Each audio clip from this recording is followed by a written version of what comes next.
Praise the Lord. Praise the Lord. Hallelujah. Hallelujah. தேவாதி தேவனும் கர்த்தாதி கர்த்தரும் உலக இரட்சகருமான இயேசு கிறிஸ்துவின் இனிய நாமத்தில் உங்களை வாழ்த்துகிறேன். மீண்டும் ஒரு நற்செய்தி வாயிலாக உங்களை சந்திப்பதில் பெரும் மகிழ்ச்சி அடைகிறேன். கர்த்தர் தாமே உங்களை ஆசீர்வதிப்பாராக.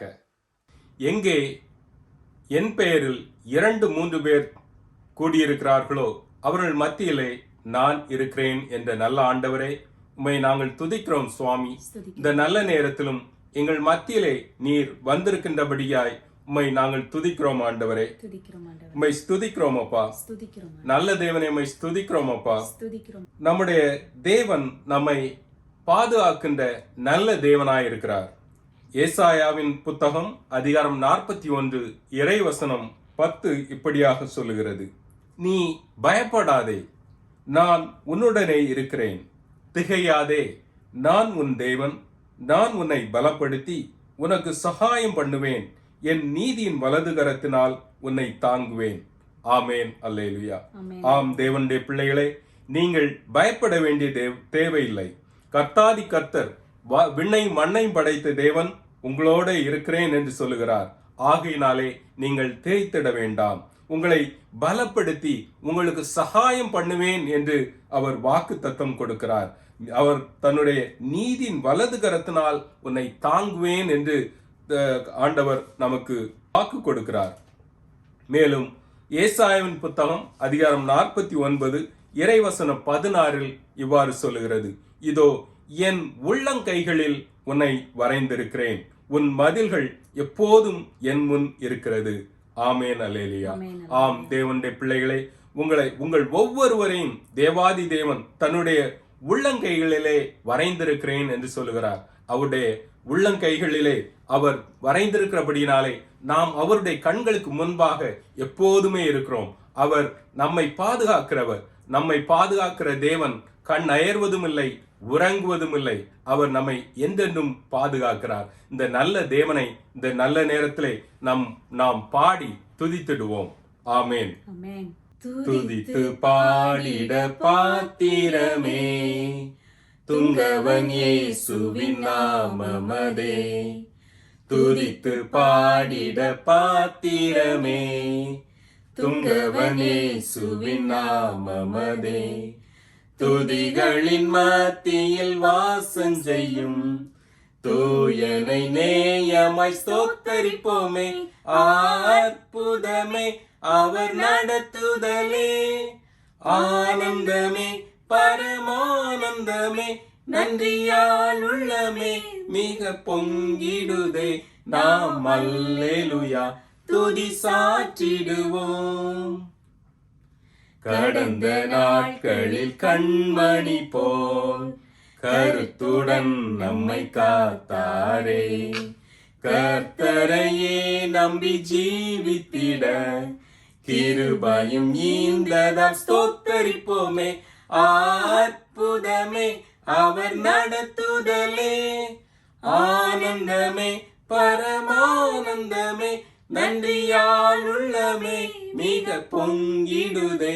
நாம் அல்லேலூயா துதி சாற்றிடுவோம்.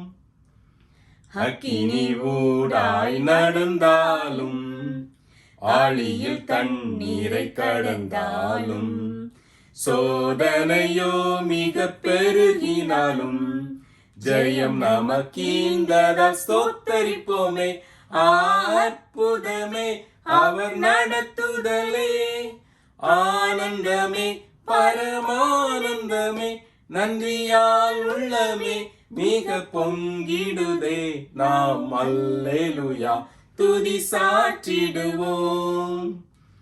இந்த வனாந்திர யாத்திரையில் இன்பராம் இயேசு நம்மோடிருப்பார். போகையிலும் நம் வருகையிலும் புகலிடமானதால் ஸ்தோத்தரிப்போமே. அற்புதமே அவர் நடத்துதலே, ஆனந்தமே பரமானந்தமே. நன்றியால் உள்ளமே மிக பொங்கிடுதே. நாம் அல்லேலூயா துதி சாற்றிடுவோம். வாஞ்சைகள் தீர்த்திட வந்திடுவார். வரும் என்றே நாம் அழைத்திடுவோம். வானத்திலே ஒன்று சேர்ந்திடும் நாள் விரைந்து நெருங்கிட ஸ்தோத்தரிப்போமே. அற்புதமே அவர் நடத்துதலே, ஆனந்தமே பரமானந்தமே, நன்றியால் உள்ளமே மிக பொங்கிடுதே. நாம் அல்லேலூயா துதி சாற்றிடுவோம். நன்றியால் உள்ளமே மிக பொங்கிடுதே. நாம் அல்லேலூயா துதி சாற்றிடுவோம். என் கண்மலையும் என் மீட்பருமான கர்த்தாவே, என் வாயின் வார்த்தைகளும் என் இருதயத்தின் தியானமும் உமது சமூகத்தில் பிரியமானதாயிருப்பதாக. விதைக்கிறவனுக்கு விதையை கொடுக்கிறவரே, உம்மை ஸ்துதிக்கிறோம் ஆண்டவரே. இந்த நல்ல நாளிலும் அடியனுக்கு உம்முடைய வார்த்தையாகிய விதையை தந்து ஆசீர்வதித்த மேலான கிருபைக்காக உமக்கு நன்றி செலுத்துகிறேன் ஆண்டவரே. உம்முடைய வார்த்தையாகிய விதை நல்ல நிலத்தில் விதைக்கப்பட்டு அது நூறத்தனையாய் பலன் தரும்படிக்கு இந்த நேரத்திலே கேட்கிற ஒவ்வொருவர் மீதும் உம்முடைய பரிசுத்த ஆவியாகிய ஜீவ தண்ணீரை நிறைவாய் பொழிந்தரல வேண்டும் என்று இறைஞ்சி மன்றாடுகிறேன் சுவாமி. இந்த நற்செய்தி அறிவிப்புக்கு தடையை ஏற்படுத்துகின்ற எல்லா அந்தகார சக்திகளையும் இயேசுடைய நாமத்தினாலே கடிந்து கொள்கிறேன். எல்லா அந்தகார கிரியைகளையும் பொல்லாத நாவுகளையும் இயேசுடைய பரிசுத்த நாமத்தினாலே கட்டி அவைகளின் மீது ஜெயம் எடுக்கிறேன். இந்த நேரத்திலே என்னுடைய சிந்தனை, சொல், செயல் யாவற்றையும் கர்த்தர்தாமே பொறுப்பேற்றுக் கொள்வீராக. உம்முடைய நற்செய்தியை, உம்முடைய பரிசுத்த வார்த்தைகளை நீர்தாமே மகிமைப்படுத்துவீராக. இவைகளெல்லாம் எங்கள் ஆண்டவரும் எங்கள் இரட்சகருமான இயேசு கிறிஸ்துவின் நாமத்தினாலே கேட்கிறேன் ஜீவனுள்ள நல்ல பிதாவே. ஆமேன், ஆமேன், ஆமேன். இன்னைக்கு நான் எடுத்திருக்கின்ற தலைப்பு, பரிசுத்தரின் பரிசுத்த முறைமைகளை பரிசுத்த குலைச்சல் ஆக்காதே. பரிசுத்தரின் பரிசுத்த முறைமைகளை பரிசுத்த குலைச்சல் ஆக்காதே என்ற தலைப்பில் நான் இன்றைக்கு உங்களோடு நற்செய்தியை பகிர்ந்து கொள்ள இருக்கிறேன். வானத்தையும் பூமியை படைத்த சர்வ வல்லமையுள்ள தேவன் பரிசுத்தர். அவர் பரிசுத்தர்களின் மத்தியிலே வாசம் செய்கிறவர். கேருபீன்களாலும் சேராபீன்களாலும் பரிசுத்தர் பரிசுத்தர் பரிசுத்தர் என இடையராது புகழப்படுகின்றவர். அவர் பரிசுத்தராய் இருக்கிறபடியினாலே தான் அவர் எப்போதும் பரிசுத்தர் பரிசுத்தர் பரிசுத்தர் என்று புகழ்ந்து புகழப்பட்டு கொண்டு இருக்கின்றார். அவர் பரிசுத்தராக இருக்கிறபடியினால்தான் அவர் தேர்ந்து கொண்ட மக்களும் பரிசுத்தமாக வாழ வேண்டும் என்று அவர் விரும்புகிறார். ஆகையினால்தான் அவர் தாம் தேர்ந்து கொண்ட இஸ்ராயல் மக்களுக்கு அவர் தம்முடைய பரிசுத்த முறைமைகளை அவர்களுக்கு கற்றுக் கொடுத்தார். அது எந்த விஷயமாக இருந்தாலும் சரி, அவர்களுக்கு ஒரு முறைமையை, பரிசுத்த முறைமையை அவர்களுக்கு கற்றுக் கொடுத்திருந்தார். இந்த பரிசுத்த முறைமைகள் எவ்விதத்திலும் மாற்றம் செய்யாமல் அதை அப்படியே அவர்கள் பின்பற்ற வேண்டும். ஏனென்றால் தேவாதி தேவன் சர்வ வல்லமையுள்ள தேவன். அவர் சொல்ல ஆகும், அவர் கட்டளையிட நிற்கும். அவர் சொன்ன ஒரு வார்த்தை, அது எப்போது சொன்னாரோ அது அந்த நிமிடத்திலே அது அப்படியே ஆகிவிடும். ஆதியிலே அவர் வானத்தையும் பூமியும் படைத்தார். ஒளி தோன்றுக என்று சொன்ன உடனே அந்த ஒளியானது தோன்றியது. ஆக அவர் சொல்ல ஆகும். அவர் சொல்ல ஆகின்ற ஒரு வார்த்தை ஒருபோதும் மாறாது. அவர் தருகின்ற கட்டளைகள் ஒருபோதும் மாறாது. அது உலக தொடக்கம் முதல் இந்த உலகத்தின் முடிவு பரியந்தம் வரைக்கும் அது ஒருபோதும் மாறாது. ஆகையினால்தான் ஆண்டவர் தந்த பரிசுத்த முறைமைகளை நாம் எப்போதுமே கவனமாக அவர் தந்திருக்கின்ற அந்த பரிசுத்த முறைமைகளை அப்படியே கை கொள்ள வேண்டும். மாறாக அதிலே நாம் மாற்றமோ அல்லது கலப்படமோ செய்யும் போது தேவ கோபத்திற்கு ஆளாகிறோம். இந்த பழைய ஏற்பாட்டின் நாட்களிலே இவ்வாறு இந்த பரிசுத்த முறைமைகள் எப்போதெல்லாம் மீறப்படுகின்றதோ அப்போதெல்லாம் அந்த மீறுகின்றவர்களுக்கு அங்கே தண்டனை வருவதை நாம் காணலாம். இதற்கு ஒரு நல்ல எடுத்துக்காட்டாக ஆரோனுடைய புதல்வர்கள் நாதாபும் அபியூவும். இந்த நாதாபும் அபியும் ஆசாரியர்கள். எப்படி ஆரோன் ஆசாரியனோ அதே போல அவனுடைய புதல்வர்களும் ஆசாரியர்கள். அவர்கள் அபிஷேகிக்கப்பட்டவர்கள், அவர்கள் தேர்ந்தெடுக்கப்பட்டவர்கள். கர்த்தருடைய பரிசுத்த சந்நிதியிலே அவர்கள் ஆசாரிய ஊழியம் செய்யும்படிக்கு அவர்கள் தேர்ந்தெடுக்கப்பட்டவர்கள், அவர்கள் அபிஷேகிக்கப்பட்டவர்கள். ஆனால் அவர்கள் என்ன செய்கிறார்கள்? அவர்கள் ஒரு கர்த்தர் கட்டளையிடாத அந்நிய அக்கினியை கொண்டு வந்ததினாலே கர்த்தருடைய சமூகத்திலே செத்தார்கள் என்று நாம் வேதத்திலே வாசிக்கிறோம். இந்த சம்பவமானது லேவியராகமம் அதிகாரம் 10 கொடுக்கப்பட்டுள்ளது. இந்த சம்பவத்தை நாம் சற்று விரிவாக பார்க்கலாம். என்னோடு கூட லேவியராகமம் அதிகாரம் 10 இறைவசனம் 1 மற்றும் 2 வசனங்களை நாம் வாசிக்கலாம். பின்பு ஆரோனின் குமாரராகிய நாதாபும் அபியூவும் தன் தூப கலசத்தை எடுத்து அவைகளில் அக்கினியையும் அதன் மேல் தூப வர்க்கத்தையும் போட்டு கர்த்தர் தங்களுக்கு கட்டளையிடாத அந்நிய அக்கினியை அவருடைய சந்நிதியில் கொண்டு வந்தார்கள். அப்பொழுது அக்கினி கர்த்தருடைய சந்நிதியிலிருந்து புறப்பட்டு அவர்களை பட்சித்தது. அவர்கள் கர்த்தருடைய சந்நிதியில் செத்தார்கள். ஆமேன், அல்லேலூயா. இந்த ஆரோனின் குமாரர்களாகிய அபியூவும் நாதாவும் தன் தூப கலசத்திலே தூப வர்க்கத்தை இட்டு அதிலே கர்த்தர் கட்டளையிடாத அந்நிய அக்கினியை அவர்கள் கர்த்தருடைய சமூகத்திலே கொண்டு வந்ததினாலே அவர்கள் அங்கே செத்தார்கள் என்று நாம் வாசிக்கிறோம். கர்த்தர் அவர்களுக்கு ஒரு பரிசுத்த முறைமையை அவர் கட்டளையிட்டிருந்தார். அவர் அந்த பரிசுத்த முறைமைகளுக்கு மாறாக இவர்கள் அந்நிய அக்கினியை கர்த்தருடைய பரிசுத்த சந்நிதியிலே கொண்டு வந்தார்கள். அவர்கள் கொண்டு வந்ததன் நிமித்தமாக கர்த்தருடைய பரிசுத்த சந்நிதியிலே அவர்கள் செத்தார்கள் என்று வாசிக்கிறோம். இங்கே அவர்கள் அந்த பரிசுத்த முறைமையை மீறுகிறார்கள். அவர்கள் மீறியதனால் அவர்கள் அங்கே கர்த்தருடைய சந்நிதியிலே செத்து மடிகிறார்கள். ஆனால் அவர்கள் என்ன செய்திருக்க வேண்டும் என்பதை நாம் சற்று விரிவாக நாம் பார்க்கலாம். லேவியராகமம் அதிகாரம் 10 இறைவசனம் 1 மற்றும் 2 நாம் வாசிக்கும் போது அவர்கள் கர்த்தர் கட்டளையிடாத அந்நிய அக்கினியை கொண்டு வந்தார்கள் என்று வாசிக்கிறோம். அப்படியானால் கர்த்தர் கட்டளையிட்ட கர்த்தருடைய அக்கினி எது, அந்நிய அக்கினி எது என்பதை நாம் நன்றாக புரிந்து கொண்டோமானால் அவர்கள் ஏன் செத்தார்கள் என்பதை நாம் புரிந்து கொள்ள முடியும். தேவாதி தேவன் இஸ்ராயல் மக்களை எகிப்து தேசத்திலிருந்து வழிநடத்தி கொண்டு வருகிறார். அவர்களை வழிநடத்தி கொண்டு வரும்போது சீனாய் மலையிலே அவர்களுக்கு 10 கட்டளை கொடுக்கிறார். அங்கே அவர்களுக்கு 10 கட்டளை மட்டுமல்ல, அவர்களுடைய வழிபாட்டு முறை, அவர்கள் பின்பற்ற வேண்டிய நடைமுறைகள், அப்படி எல்லா விதமான நடைமுறைகளையும் பரிசுத்த முறைமைகளையும் அவர்களுக்கு கற்றுக் கொடுத்திருந்தார். அந்த பரிசுத்த முறைமைகளை அவர்கள் அப்படியே பின்பற்ற வேண்டும். அது தீர்க்கதரிசியாக இருந்தாலும் சரி, ஆசாரியனாக இருந்தாலும் சரி, அல்லது சாதாரண ஒரு இஸ்ராயல் மக்களா இருந்தாலும் சரி, யாரா இருந்தாலும் அவர்கள் கர்த்தருடைய பரிசுத்த முறைமைகளை அப்படியே பின்பற்ற வேண்டும். ஆனால் இங்கே நாதாபும் அபியூவும் கர்த்தர் கட்டளையிடாத அந்நிய அக்கினியை கொண்டு வந்தார்கள் என்று வாசிக்கிறோம்.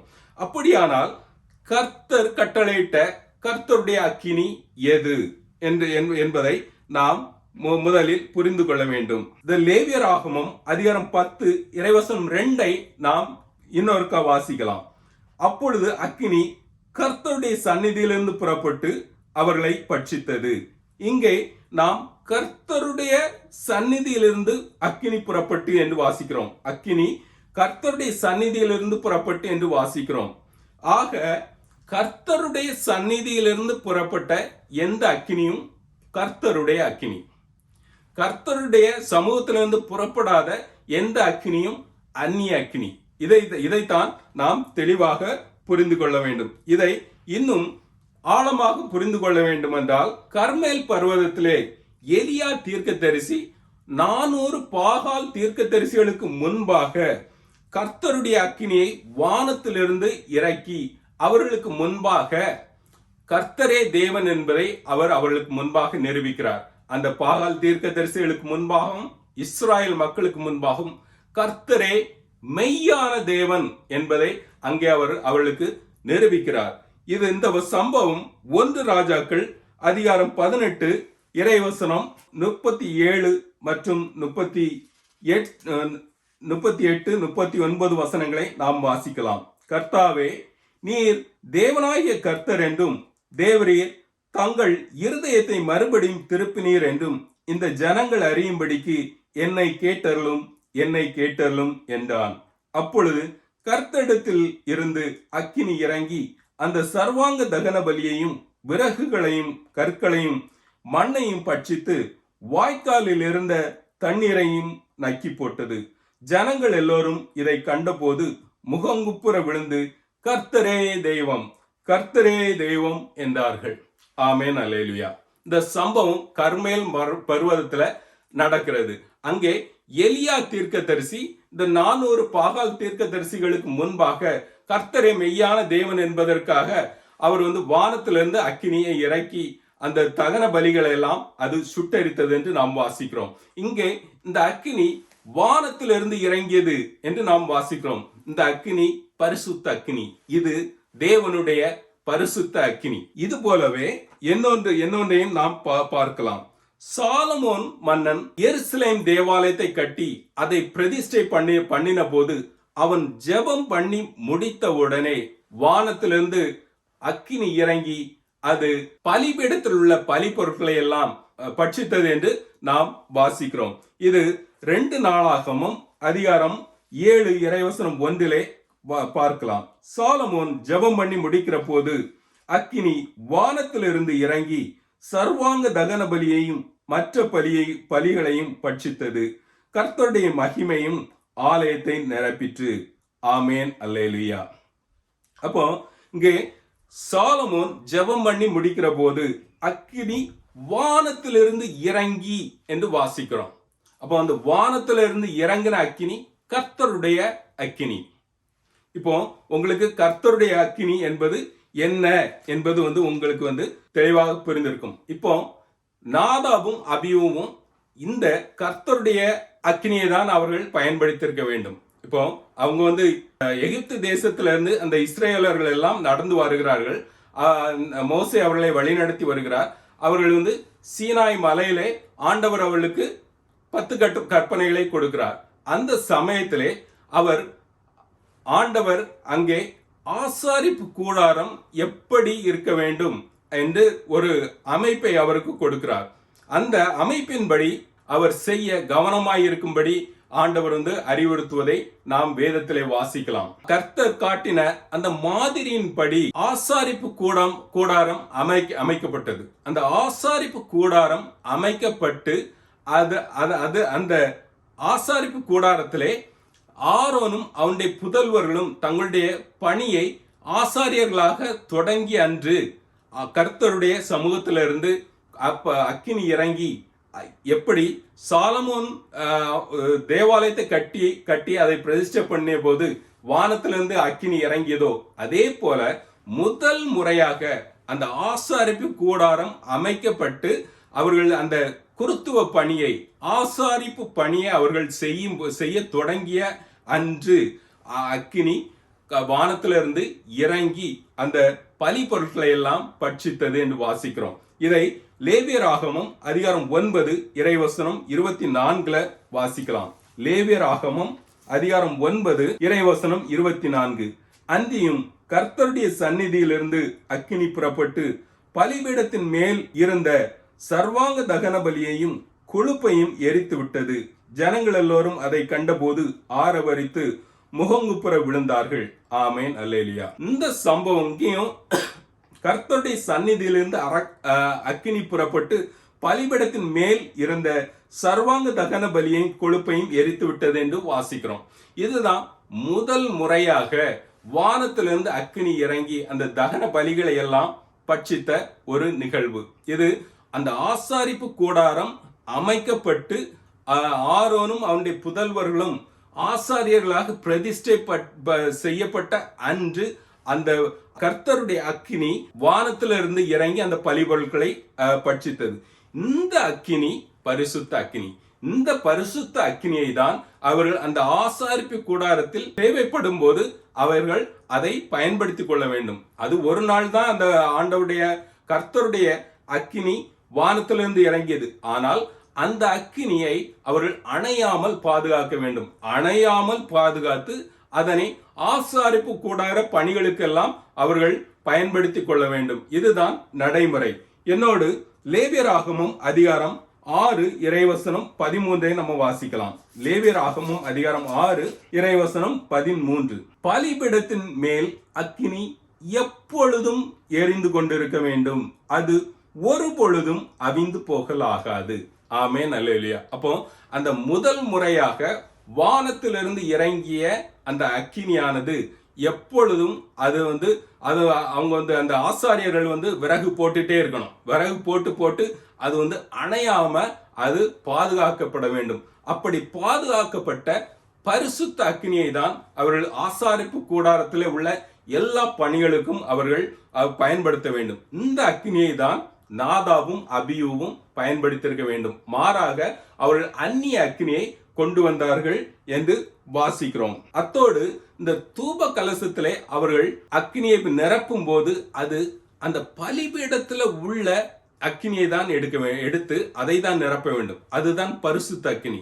ஏனென்றால் அந்த அக்கினி தான் அணையாமல் பாதுகாக்கப்படுகிறது. இந்த நியமத்தை ஆண்டவர் அவர்களுக்கு கொடுப்பதை காணலாம். லேவியராகமம் அதிகாரம் 16 இறைவசனம் 12. கர்த்தருடைய சந்நிதியில் இருக்கும் பலிபீடத்தின் மேலுள்ள நெருப்பு தணலினால் தூபகலசத்தை நிரப்பி என்று நாம் வாசிக்கிறோம். லேவியராகமம் அதிகாரம் 16 இறைவசனம் 12. கர்த்தருடைய சந்நிதியில் இருக்கும் பலிபீடத்தின் மேலுள்ள நெருப்பு தணலினால் தூபகலசத்தை நிரப்பி. அப்போ நாதாபும் அபியூவும் தங்களுடைய தூப கலசத்துல பலிபீடத்துல இருக்கிற அக்னியை தான் நிரப்பி இருக்க வேண்டும். மாறாக அவர்கள் ஏனோதானா என்று அந்நிய அக்னியை, அதாவது கர்த்தரிடத்திலிருந்து வராத அக்னியை அவர்கள் நிரப்பி தூபம் காட்டினதுனால கர்த்தருடைய சந்நிதியிலே செத்தார்கள். அப்போ அவர்கள் கர்த்தருடைய அக்னியை மட்டும்தான் அவர்கள் பயன்படுத்தியிருக்க வேண்டும். மாறாக அவர்கள் அந்நிய அக்னியை பயன்படுத்தியதுனால அவர்கள் அங்கே மரித்தார்கள். அப்போ அங்கே அந்த பரிசுத்த முறைமை, கர்த்தர் கொடுத்த அந்த பரிசுத்த முறைமையை நாதாபும் அபியும் மீறுகிறார்கள். அப்படி மீறியதுனாலே அவர்களுக்கு அங்கே தண்டனை கிடைக்கிறது. எப்போதெல்லாம் பரிசுத்த முறைமைகள் மீறப்படுகிறதோ அப்போதெல்லாம் பழைய ஏற்பாட்டு நாட்களிலே அங்கே ஒரு தண்டனை கிடைப்பதை பார்க்கலாம். இந்த நாதாபும் அபியும் கூட நமக்கு ஒரு முன்னோடிகளாக, ஒரு எச்சரிப்பாக, கர்த்தருடைய பரிசுத்த முறைமைகளை நாம் ஒருபோதும் மாற்றக்கூடாது என்பதற்கு ஒரு எச்சரிப்பாக தான் அவர்கள் கர்த்தருடைய சமூகத்திலே அவர்கள் செத்தார்கள். இன்றைய காலத்திலும் நம்முடைய சபைகளில் எல்லாம் கள்ள போதனைகள் இருக்கின்றன, கள்ள ஆராதனை இருக்கின்றன, கள்ள போதகர்கள் இருக்கின்றார்கள். இப்படி பலவிதமான பரிசுத்த குலைச்சல்கள் இன்றைக்கு இந்த சபைகளுக்குள்ளே காணப்படுகின்றன. ஆனால் இந்த புதிய ஏற்பாட்டின் காலத்திலே ஆண்டவர் அவர்கள் இப்படிப்பட்ட எல்லா சபைகளுக்கும் அவர்கள் மனம் திரும்பும்படிக்கு ஒரு காலத்தை அவர் நியமித்திருக்கிறார். அதனால்தான் இந்த இப்படிப்பட்ட கள்ள போதனைகள், கள்ள ஆராதனைகள் எல்லாம் சரளமாக இன்று காணப்படுவதை நாம் பார்க்கலாம். இதே விஷயம் வெளிப்படுத்தின விசேஷத்தில் சொல்லப்பட்டுள்ள ஆசியாவில் காணப்பட்ட 7 சபைகளில் சில சபைகளில் இது போன்ற பரிசுத்த குலைச்சல்கள் காணப்பட்டதை நாம் காணலாம். எடுத்துக்காட்டாக பெர்கமு சபையில் காணப்பட்ட அசுத்தத்தை வெளிப்படுத்தின விசேஷம் அதிகாரம் 2 இறைவசனம் 14 மற்றும் 15 காணலாம். வெளிப்படுத்தின விசேஷம் அதிகாரம் 2 இறைவசனம் 14 மற்றும் 15. இது பெர்கமு சபையில நடந்த ஒரு விஷயம். ஆகிலும் சில காரியங்களை குறித்து உன் பேரில் எனக்கு குறை உண்டு. விக்கிரகங்களுக்கு படைத்தவளை புசிப்பதற்கும் வேசித்தனம் பண்ணுவதற்கும் ஏதுவான இடரலை இஸ்ரவேல் புத்திரர் முன்பாக போடும்படி பாலாக் என்பவனுக்கு போதனை செய்த பிலேயாமுடைய போதகத்தை கை கொள்ளுகிறவர்கள் உன்னிடத்தில் உண்டு. அப்படியே நிக்கோலாய் மதஸ்தருடைய போதகத்தை கை கொள்ளுகிறவர்களும் உன்னிடத்தில் உண்டு. அதை நான் வெறுக்கிறேன். ஆமேன், அல்லேலூயா. அப்போ இந்த பெர்கமு சபையில சில பரிசுத்த குலைச்சல்கள் காணப்படுகின்றன. அங்கே காணப்படுகின்ற பரிசுத்த குலைச்சல்கள் என்ன? விக்கிரகங்களுக்கு படைத்தவற்றை சாப்பிடுகின்ற ஒரு நடைமுறை அவர்களுக்குள்ளே காணப்பட்டிருக்கிறது. வேசித்தனம் பண்ணுவதற்கான இடரல் காணப்பட்டது. அதே போல நிக்கோலாய் மதஸ்தருடைய பழக்க வழக்கங்களை அவர்கள் பின்பற்றுகிறவர்களும் அவரிடத்திலே காணப்பட்டார்கள். அப்போ இந்த பெர்கமு சபையில கர்த்தர் கற்றுக் கொடுத்த பரிசுத்த முறைமைகளுக்கு மாறாக இந்த அசுத்தங்கள் காணப்படுவதை நாம் காணலாம். ஆனால் ஆண்டவர், நீ மனம் திரும்பு, இல்லாவிட்டால் நான் உனக்கு சீக்கிரமாக வந்து என் வாயின் பட்டயத்தால் அவர்களோட யுத்தம் பண்ணுவேன் என்று ஒரு எச்சரிப்பை 16வது வசனத்திலே கொடுப்பதை நாம் காணலாம். இதே போல தியத்திரா சபையிலும் இது போன்ற அசுத்தம் காணப்பட்டதை நாம் காணலாம். வெளிப்படுத்தின விசேஷம் அதிகாரம் 2 இறைவசனம் 20. ஆகிலும் உன் பேரில் எனக்கு குறை உண்டு, என்னவெனில் தன்னை தீர்க்கதரிசி என்று சொல்லுகிற ஏசபேல் எனும் ஸ்திரீயானவள் என்னுடைய ஊழியக்காரர் வேசித்தனம் பண்ணவும் விக்கிரகங்களுக்கு படைக்கப்பட்டவளை புசிக்கவும் அவர்களுக்கு போதித்து அவர்களை வஞ்சிக்கும்படி நீ அவர்களுக்கு இடம் கொடுக்கிறாய். ஆமென், அல்லேலூயா. அப்போ இங்கேயும் அதே விஷயங்கள் தான் காணப்படுகிறது. விக்கிரகங்களுக்கு படைத்தவற்றை புசிக்கிறது, வேசித்தனம் பண்ணுகிறது, இது போன்ற அசுத்தங்கள் அந்த தியத்திரா சபைக்குள்ளும் காணப்படுவதை நாம் காணலாம். இவைகளை குறித்தும் கர்த்தர் அவர்களுக்கு ஒரு எச்சரிப்பை கொடுப்பதை நாம் காணலாம். இதே போல சரதை சபையிலும் இது போன்ற ஒரு பிரச்சனை காணப்படுகிறது. இந்த சரதை சபையில ஆண்டவர் என்ன சொல்லுகிறார்னா, அதன் கிரியைகள் தேவனுக்கு முன்பாக நிறைவுள்ளதாக காணப்படவில்லை. அதாவது அதனுடைய கிரியைகள் கலப்படம் உள்ளதாக காணப்பட்டது. அப்போ இந்த பெர்கமு சபை, தியத்திரா சபை, சரதை சபை, இந்த 3 சபைகளுக்குள்ளும் கர்த்தர் கட்டளையிடாத அந்த அசுத்தங்கள் அந்த சபைகளுக்குள்ளே காணப்பட்டது. ஆனால் இந்த சபைகள் மனம் திரும்பும்படி ஆண்டவர் அவர்களுக்கு ஒரு காலத்தை கொடுக்கிறார். இப்போ வெளிப்படுத்தின விசேஷம் அதிகாரம் 2 இறைவசனம் 5 இப்படியாக சொல்லுகிறது, நீ மனம் திரும்பாத பட்சத்தில் உன் விளக்கு தண்டை அதனிடத்தில் நின்று நீக்கி விடுவேன். ஆமென், அல்லேலூயா. அப்போ இந்த சபைகளுக்குள்ளே பரிசுத்த குலைச்சல் காணப்படுகின்றன. ஆனால் ஆண்டவர் என்ன சொல்லுகிறார் என்றால், நீ மனம் திரும்பாவிட்டால் நான் சீக்கிரமாய் உன்னிடத்தில் வந்து நீ மனம் திரும்பாத பட்சத்தில் உன் விளக்கு தண்டை அதனிடத்திலிருந்து நீக்கி விடுவேன். ஆமென், அல்லேலூயா. அப்போ ஒரு விளக்குல இருந்து அந்த விளக்கு தண்டை எடுத்துட்டா என்ன ஆகும்? அந்த விளக்கு சரியா எரியாது, அது அணைந்து போகும். அதுபோல இந்த சபைகளுக்கு இந்த கலப்படங்கள், கள்ளப்போதனைகள் அல்லது இந்த வேசித்தனம், விக்கிரகங்களுக்கு படைக்கப்பட்டவைகளை புசிக்கின்ற பண்பு அல்லது நிக்கோலாய் மதஸ்தருடைய போதகத்தை கை கொள்ளுகின்றவைகள் போன்ற பலவிதமான விஷயங்கள் இந்த சபைகளுக்குள்ளே காணப்படுகின்றன. இந்த நாட்களிலும் இது போன்ற நிகழ்வுகள் காணப்படுவதை நாம் அறிவோம். அப்போ இத்தகைய சபைகள் மனம் திரும்ப வேண்டும். ஆண்டவர் மனம் திரும்பாத பட்சத்தில் உன் விளக்கு தண்டை அதனிடத்திலிருந்து நீக்கி விடுவேன். அப்போ அந்த விளக்கு தண்டை நீக்கும் போது அந்த விளக்கானது ஒளி கொடுக்க முடியாது, அது அணைந்து விடும். அதுபோல இத்தகைய சபைகளுக்கு ஒரு நாள் அழிவு நிச்சயம். எப்படி நாதாபும் அபியூவும் கர்த்தருடைய சந்நிதியிலே செத்தார்களோ அதுபோல இத்தகைய சபைகளும் மனம் திரும்பாத பட்சத்திலே ஆண்டவருடைய சந்நிதியிலிருந்து வருகின்ற நியாய தீர்ப்புக்கு இவர்கள் தப்ப போவதில்லை. இந்த சபைகளுக்கு எப்போது தண்டனை தீர்ப்பு வரும் என்று நாம் ஆய்வு செய்தோமானால், இவர்கள் கர்த்தரிடத்திலிருந்து நியாய தீர்ப்பு எப்போது வருகிறதோ அப்போது இந்த சபைகளுக்கான தண்டனைகள் வெளிப்படும். என்னோடு இதை குறித்து எசேக்கியேல் தீர்க்க தரிசனமாகவே அவன் உரைத்திருக்கின்றான். என்னுடன் எசேக்கியேல் அதிகாரம் 5 இறைவசனம் 5 மற்றும் 6 வாசிக்கலாம். எசேக்கியேல் அதிகாரம் 9 இறைவசனம் 5 மற்றும் 6. பின்பு அவர் என் காதுகள் கேட்க மற்றவர்களை நோக்கி, நீங்கள் இவன் பின்னாலே நகரமெங்கும் உருவப் போய் வெட்டுங்கள், உங்கள் கண் தப்பு விடாமலும் நீங்கள் இறங்காமலும் முதியோரையும் வாலிபரையும் கன்னிகைகளையும் குழந்தைகளையும் ஸ்திரீகளையும் சங்கரித்து கொண்டு போடுங்கள். அடையாளம் போடப்பட்டிருக்கிற ஒருவனையும் கிட்டாதிருங்கள். என் பரிசுத்த ஸ்தலத்திலே துவங்குங்கள் என்று என் காதுகள் கேட்க சொன்னார். ஆமென், அல்லேலூயா. அப்போ இங்க என்ன சொல்லப்படுகிறது? என் பரிசுத்த ஸ்தலத்திலே துவங்கள். அந்த வானதூதர்கள் அந்த நியாய தீர்ப்பை செலுத்தும்படிக்கு அவர்கள் வருகிறார்கள். அப்போ அந்த நியாய தீர்ப்பு எங்கிருந்து தொடங்குதுனாக்கி என்னுடைய பரிசுத்த ஸ்தலத்திலே துவங்குங்கள் என்று இந்த வேத வசனம் சொல்லுகிறது.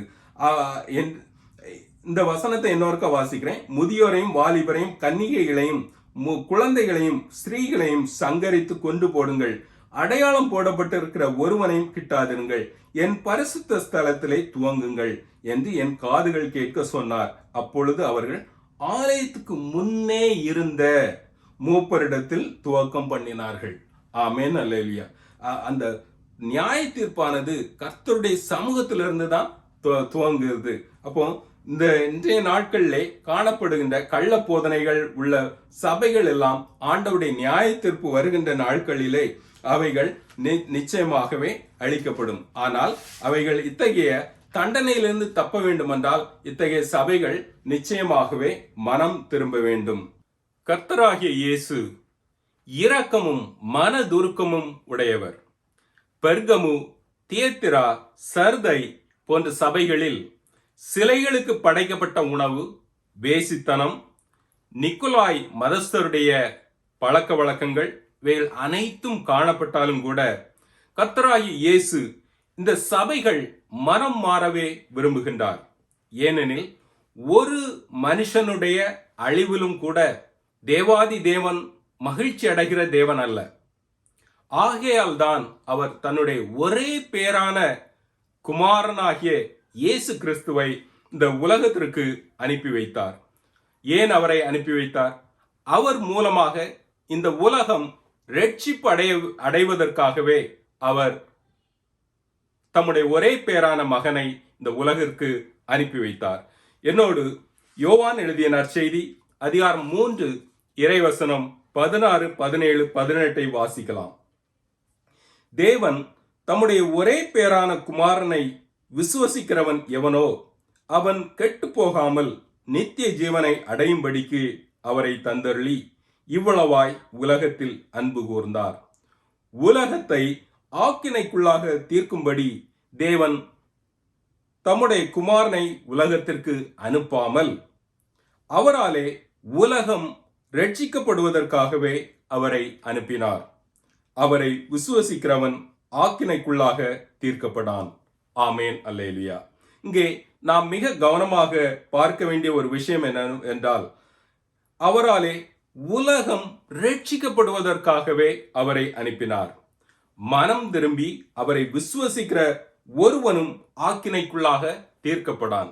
ஆக தேவாதி தேவன் ஒவ்வொருவரும் மனம் திரும்பி தன்னுடைய ஒரே பேரான குமாரனாகிய இயேசு கிறிஸ்துவின் மூலமாக தம்மோடு ஒப்புரவாகவும் நித்திய ஜீவனை அடையவும் ரட்சிப்பை பெற்றுக்கொள்ளவுமே விரும்புகிறார்.